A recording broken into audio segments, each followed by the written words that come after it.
ओम त्र्यंबकं यजामहे सुगंधिं पुष्टिवर्धनम् उर्वारुकमेव वंदनाम् मृत्योर्मोक्षीयमामृतात्। जय श्री महाकाल भक्तों, आपके अपने इस YouTube चैनल पर स्वागत है। उम्मीद करता हूँ कि आप सब कुशल मंगल होंगे और प्रभु का सिमरन करते होंगे। आप सबको ज्ञात है कि हम अपने इस चैनल के द्वारा आपको अलग अलग पुराणों के अध्याय पढ़ के सुनाना है और उम्मीद करता हूँ कि आपको मेरा ये प्रयास अच्छा लगेगा। इस प्रयास के दौरान अगर मेरे से कोई गलती हो जाती है तो उसके लिए मैं क्षमा प्रार्थी हूँ, क्योंकि ना ही मैं कोई कथावाचक हूँ और ना ही मैं कोई प्रोफेशनल हूँ जिसे इसका पूरा ज्ञान है। मैं भी आप ही की तरह श्री शिव महापुराण और अन्य वेद पुराणों का ज्ञान पाना चाहता हूँ और उम्मीद करता हूँ कि जो भाई बंधु मेरी तरह इस ज्ञान से वंचित हैं वो मेरे साथ जुड़ें और शिव महापुराण का ज्ञान पाएं और प्रभु का नाम सिमरन करें। तो जैसे कि हमने अध्याय 4 में ये देखा कि कैसे चंचुलुका ने माँ पार्वती के आगे नमन किया, उनको प्रणाम किया और उनसे अपनी ये विश रखी कि हे माँ, मुझे मालूम नहीं है कि मेरे पति किस जगह पर हैं, कैसे हैं, कृपया करके मुझे ऐसा वरदान दीजिए कि मैं उनको शिवमय कर सकूं, उनको शिव के पास ला सकूं। तो माता पार्वती के आशीर्वाद के बाद जब माता पार्वती ने चंचुलुका को बताया कि अगर तुम चाहती हो कि तुम्हारा पति वापस आए तो तुम्हें जो है वो श्री शिव महापुराण का पाठ, शिव महापुराण का ध्यान करना पड़ेगा। उससे तुम्हारे और तुम्हारे पति के सब कष्ट दूर हो जाएंगे और तुम और दोनों शिवमय हो जाओगे।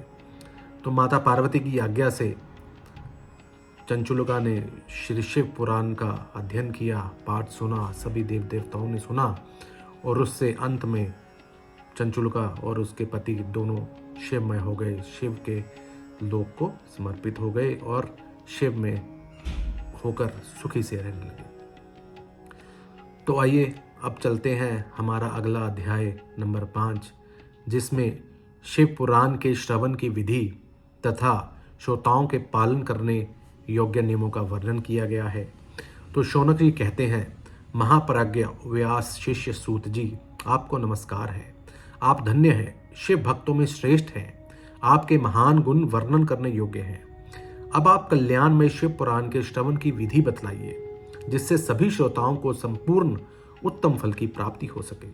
सूत जी ने कहा, मुने शौनक, अब मैं तुम्हें संपूर्ण फल की प्राप्ति के लिए श्री शिव पुराण के श्रवण की विधि बता रहा हूं।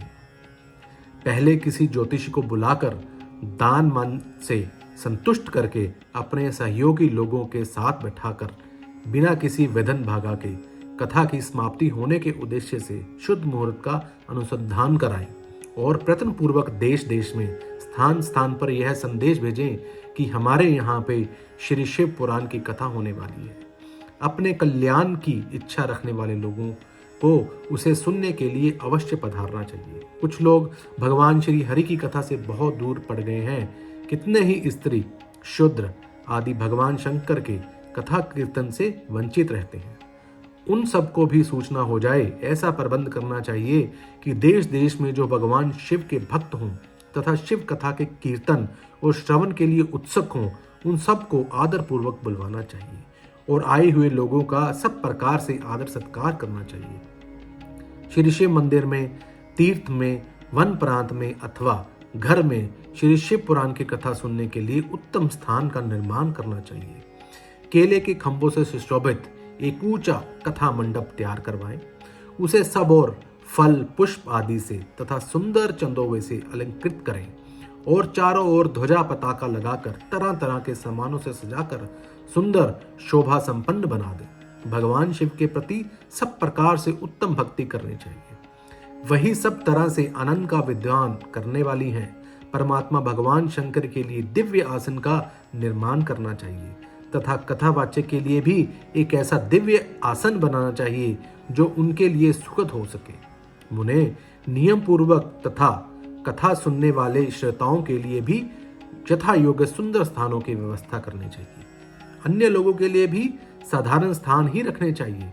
उसके लिए मुख से निकली हुई वाणी देहधारियों के लिए कामधेनु के समान अभिष्ट फल देने वाली होती है। उसे पुराण वेता विद्वान वक्ता के प्रति तुच्छ बुद्धि कभी नहीं करनी चाहिए।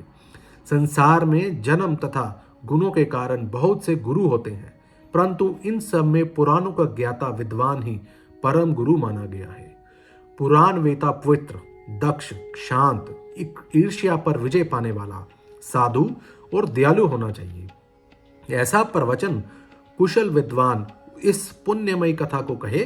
सूर्योदय से आरंभ करके 3:30 पहर तक उत्तम बुद्धि वाले विद्वान पुरुष को शिव पुराण की कथा समयक रीति से बांचनी चाहिए।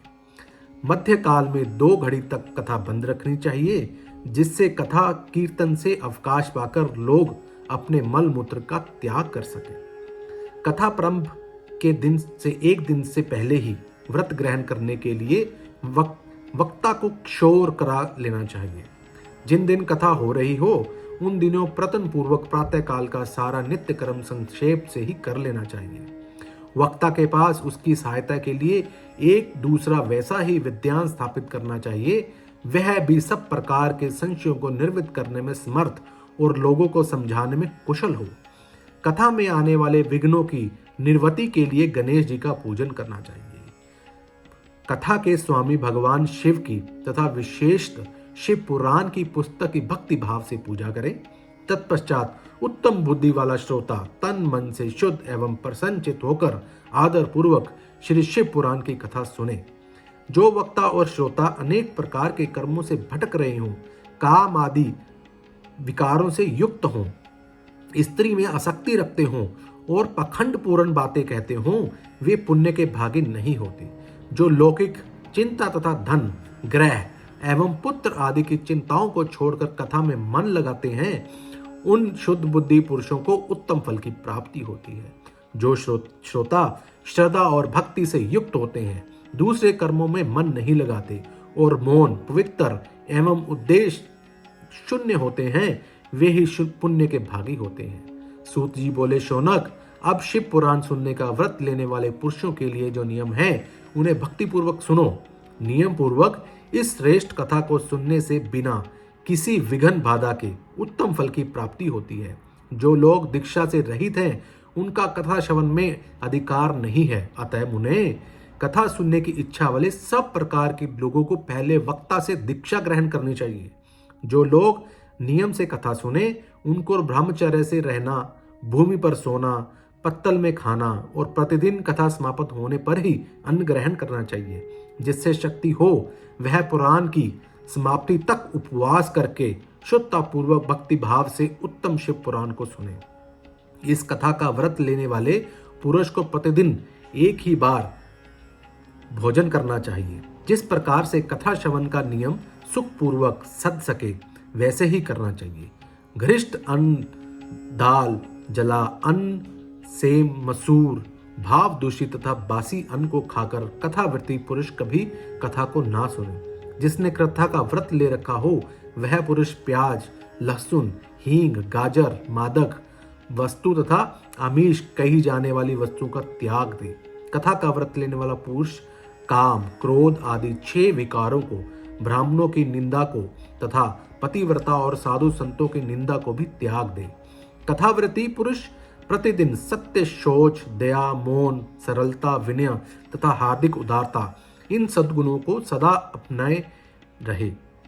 श्रोता निष्काम हो या साकाम, वह नियम पूर्वक कथा सुने। साकाम पुरुष अपने अभिष्ट कामनाओं को प्राप्त करता है और निष्काम पुरुष मोक्ष पा लेता है। दरिद्र, क्षय का रोगी, पापी, भाग्यहीन तथा संतानहीन पुरुष भी इस उत्तम कथा को सुने। काक बंदिया आदि जो 7 प्रकार की दुष्टा स्त्रियां हैं, वे तथा जिसका गर्भ गिर जाता हो, वह इन सभी को शिव पुराण की उत्तम कथा सुननी चाहिए। मुने, स्त्री हो या पुरुष, सबको यत्न पूर्वक विधि विधान से श्री शिव पुराण की उत्तम कथा सुननी चाहिए। महर्षि, इस तरह शिव पुराण की कथा के पाठ एवं श्रवण संबंधी यज्ञ की समाप्ति होने पर श्रोताओं को भक्ति एवं प्रयत्न पूर्वक भगवान शिव की पूजा की भांति पुराण पुस्तक की भी पूजा करनी चाहिए। तदुपरांत विधि पूर्वक भी पूजन करना आवश्यक है। पुस्तक को आच्छादित करने के लिए नवीन एवं सुंदर बस्ता बनावें और उसे बांधने के लिए दृढ़ एवं दिव्य डोरी लगावें, फिर उसका विधिवत पूजन करें। मुनिश्रेष्ठ, इस प्रकार महान उत्सव के साथ पुस्तक और वक्ता की विधिवत पूजा करके वक्ता की सहायता के लिए स्थापित हुए पंडित का भी उसी के अनुसार धन आदि के द्वारा उससे कुछ ही कम सत्कार करें। वहां आए हुए ब्राह्मणों को अन्न धन आदि का दान करें, साथ ही गीत वाद्य और नृत्य आदि के द्वारा महान उत्सव रचाएं। मुने, यदि श्रोता विरक्त हो तो उसके लिए कथा समाप्ति के दिन विशेष रूप से उस गीता का पाठ करना चाहिए जिसे श्री रामचंद्र जी के पति भगवान शिव ने कहा था। यदि श्रोता गृहस्थ हो तो उस बुद्धिमान को उस श्रवण क्रम की शांति के लिए शुद्ध भविष्य के द्वारा होम करना चाहिए। मुने, रुद्र संहिता के प्रत्येक श्लोक द्वारा होम करना उचित है अथवा गायत्री मंत्र से होम करना चाहिए, क्योंकि वास्तव में यह पुराण गायत्री में ही है, अथवा शिव पंचाक्षर मूल मंत्र से हवन करना उचित है। होम करने की शक्ति ना तो विद्वान पुरुष यथाशक्ति हवनिया हविष्या ब्राह्मण को दान करे। दोषी के शांति के लिए भक्ति पूर्वक शिव सहस्त्र नाम का पाठ अथवा श्रवण करें, इससे सब कुछ सफल होता है।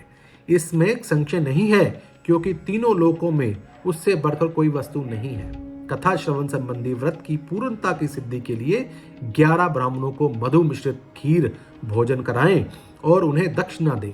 मुने, यदि शक्ति हो तो 3 तोले सोने का एक सुंदर सिंहासन बनवाएं और उस पर उत्तम अक्षरों में लिखी अथवा लिखाई हुई शिव पुराण की पोथी विधि पूर्वक स्थापित करें।